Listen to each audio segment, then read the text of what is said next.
the other kind of news that maybe was commonly known before that this was happening, but they finally revealed. I say finally, I just admitted that I was unaware of this until a few months ago. They revealed in the second week of December, I believe, the lead cast for the Mean Girls, the musical, the movie. If you're not familiar, Tina Fey wrote the book and produced a musical version of movie Mean Girls that had Lindsay Lohan and Rachel McAdams in it. Um, the original movie, not the Broadway version.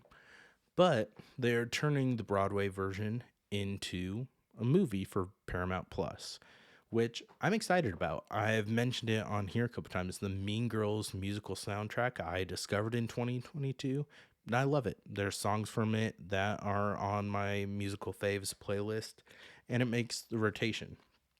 But they announced the main cast of that, except for all the plastics. They didn't announce Gretchen Wieners or Karen Smith yet.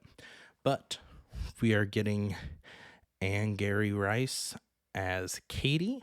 Um, we are getting, and I apologize if I mispronounce any of these names. Try to do research. Don't jump down my throat.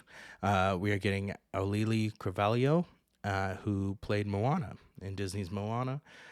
She is voicing Janice in it. And we are getting Jaquel Spivey as Damien. And then we are getting Renee Rapp. She played Regina on Broadway. She is reprising her role as Regina in this. She has a version on YouTube of her singing one of the songs from Mean Girls, the musical, Someone Gets Hurt, on YouTube, and she crushes it. So I'm really excited to see her in this. The actress who's playing Katie, Angourie Rice, she was in the Spider-Man movies as Betty. I want to say Brant was the character's last name. She had a thing with Ned, one of Spider-Man's friends, his main friend, his guy in the chair, if you're familiar with the MCU. And so that's what I'm familiar with her from. She is Australian. I have no idea what her singing capabilities are. Jaquel Spivey, he was in. He has been recognized for his work in kind of one of the breakout musicals of last year called A Strange Loop. He was really good in that. And so I'm excited for this cast. I'm excited to see this movie, how it plays out. Um, it'll be interesting to see because a lot of things, especially they're going straight to streaming, like Roku has, which I just discovered, and we are now going to have to discuss this. Roku has a film stage version of Heather's the Musical, which was on my top five um, favorite musical albums at the time that I did a video on last year. And fun fact, on my Apple Music replay, one of the songs from it, Freeze Your Brain, was my number one most listened to song of the year. So that is on Roku, and that's just a film stage version.